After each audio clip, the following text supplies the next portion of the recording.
What's going on, everyone? Welcome back in a while to an episode of Finding the Fantastic podcast and show. We're here to talk about social emotional intelligence, but we're talking like broken people helping broken people, right? We're talking life. We're talking the everyday trying to get through it. And we're living in crazy times right now, my friend. The pandemic, COVID, all that stuff, right? And I'm sure we're all sick and tired of hearing about it. And for Finding the Fantastic, it's definitely affected me. I'm a huge extrovert. So, like, the quarantining and the staying indoors has been nuts, man. And I've been trying to figure out, with Finding the Fantastic, like, what route I want to take, what way I want to go, how I want to impact people and make a difference. And with that, I kind of got, I'll call myself lazy. I'll throw that out there. Got lazy, you know? I just couldn't figure out what I wanted to do, so I just stopped altogether. And that's not the answer. Like, I'm figuring that out, that my most creative self in doing things is by doing things. It's kind of like how Nike says, just do it, right? I stopped because I couldn't figure it out. I tried to write things out, draw things out, figure things out, and I couldn't figure it out. And so I just stopped, and months went by, and I didn't podcast, I didn't do a show, I didn't do anything. And it was silence. And then it just recently I felt like really convicted. I'm like, can't just do it. Just go, man. I mean, Finding Fantastic started because I was experiencing things and other people were experiencing things they wanted me to talk about. In order to do it, I just have to talk about it. And so for today, I just want to talk to the people out there who are struggling with the concept of, I don't know my purpose, I don't know my passion, I don't know how to take the next step, or maybe I do know those things, but I don't know what steps and what processes and what things I need to do to make that happen, right? Because I think life tells you have to have this mapped out plan process in order to like achieve things. Like all we ever hear is like, oh, what's your 5-year plan? Or do you have a plan for your day? The miracle morning, right? Do you have everything mapped out? Is your schedule mapped out? Is your calendar mapped out? To the point where like there's no variety and there's no spontaneity and it's just a mapped out thing.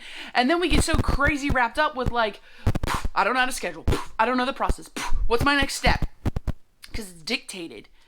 And there's no room to breathe out that creativity or that spontaneity. And it's like, well, I don't know anymore. So I challenge you, if you're listening right now, okay? If you're tuning in, if you're watching, take a breath and realize that you're not always supposed to have a plan. You're just supposed to wake up, breathe, and love someone. That I do believe 100%. I think in this whole vast world, I know we have responsibilities. And really, if you think, if they're put on by you, some of them like aren't actually like the responsibilities because you chose them to be responsibilities, not that they are for living. You're responsible for breathing. You are responsible probably to take care of your own health, I would say. I think you're responsible for another life. And one could argue, yeah, my mortgage, Colleen, or my job. Yeah, those are responsibilities, but those are responsibilities you chose. A lot of people are living out of their cars, and they're happy, right? A lot of people don't have jobs, and they're happy, okay? So that aside, I'm not getting into a debate about all that. But what I'm saying is, a lot of these things you think are your responsibilities and the pressures you're throwing onto yourself that cause the depression to seep in, it's just causing you to like freak out, and it's not ultimately like one of those life responsibilities. And like I said, I believe as a human our main responsibilities are to wake up, to ensure we're living, right? Us, focus on us, wake up, breathe, live, and then to love others.